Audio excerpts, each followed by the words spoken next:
Hi hello నమస్తే అండి. నేను మీ శ్రీ పల్లవి బొటిక్ అండ్ శారీ సెంటర్ నుంచి అండి. ఈరోజు వీడియోలో అయితే డబల్ ఫ్యూజింగ్ వేసి బ్లౌజ్ స్టిచ్చింగ్ చేస్తాను చూపిస్తానండి. ఆల్రెడీ మనం ఇదివరకటి వీడియోలో చూపించాను ఐరనింగ్ చేయించేది. అది పోస్ట్ చేశానో లేదో నాకైతే తెలీదు, అందుకని గుర్తులేదండి. ఇంకొకసారి మళ్ళీ రిపీట్ చేస్తున్నాను అనమాట. ఈ బ్లౌజ్ చాలా రోజులు అయిందండి ఇట్లా గమ్మింగ్ ఐరనింగ్ చేసి వదిలేసాను అనమాట.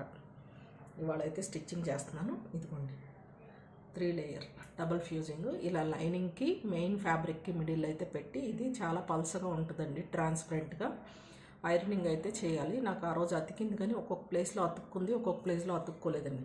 పైగా ఐరన్ బాక్స్కి అయితే గమ్ స్టిక్కింగ్ అయిపోతుందండి. మనం ప్రెస్ చేస్తాకి వెళ్ళినప్పుడు ఐరన్ బాక్స్ నిండా అయితే గమ్ అంటుకుపోయి వేరే క్లాత్స్ మీద ఐరన్ చేస్తున్నప్పుడు నాకైతే ప్రాబ్లం అనిపించిందండి. ఈ ఫ్యూజింగ్తో నాకు అంత ఇదిగా అనిపించలేదు. అయినా కానీ ట్రై చేద్దాము ఒకసారి ఎలా వస్తుందో అని ట్రై అయితే చేస్తున్నానండి. దాన్ని బట్టి ఒక వాష్ అయిన తర్వాత దీన్ని వర్క్ బ్లౌజ్కి యూజ్ చేస్తారు కదా, అలా ఊడిపోతుందా లేదా ఉంటుందా అనేది తెలుస్తుంది అన్నమాట. స్టిక్ అయ్యి ఉంటుందా బ్లౌజ్కి, ఊడిపోతుందా అనేది తెలుస్తుంది. చూస్తానికైతే నీట్గానే ఉంది కానీ అండి నాకేం అంత ఇదిగా అనిపించట్లా, ఎందుకంటే ఇలా ఊడిపోతుంది కాబట్టి అంత ఇంట్రెస్ట్ ఏం రావట్లేదు. ఇదిగోండి మళ్ళీ పైగా ఐరన్ చేస్తమే కాకుండా డబల్ పని, మళ్ళీ స్టిచ్చింగ్ రీస్టిచ్చింగ్, అవుట్లైన్ మొత్తం రీస్టిచ్చింగ్ చేసుకోవాల్సి వస్తుంది. దానివల్ల టైం వేస్ట్ అనిపిస్తుంది. చూడాలి కానీ ఎలా ఉంటుందో బ్లౌజ్.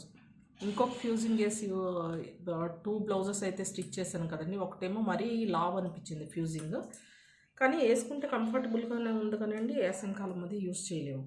ఇంకోటి మీడియం సైజ్ది అయితే అది స్ట్రెచబుల్లే కానివ్వండి, నాకు అది ఎంతేం కంఫర్టబుల్గా అనిపించలే. ఇది 3rd వన్ ఫ్యూజింగ్లోనే మనం 3rd టైప్ ఇవాళ యూజ్ చేసేది. వీటిలో ఏది కంఫర్టబుల్గా ఉంది అనేది ఇది కూడా బ్లౌజ్ స్టిచ్చింగ్ అయిన తర్వాత ఒక వాష్ అయితే కానీ చెప్పలేమండి. అది కూడా స్ట్రెచ్చింగ్ తక్కువే అనిపించింది. లైక్రా ఫ్యూజింగ్ అంటారు కదా, అదనమాట. అవి ఇది కూడా క్లాత్ ఫ్యూజింగే అన్నారు, కానీ ఇదైతే వేస్తే బ్లౌజ్ స్టిఫ్ అనిపిస్తుందండి. అందుకే ఒకసారి వేసుకుని చూసి తర్వాత చెప్పాను.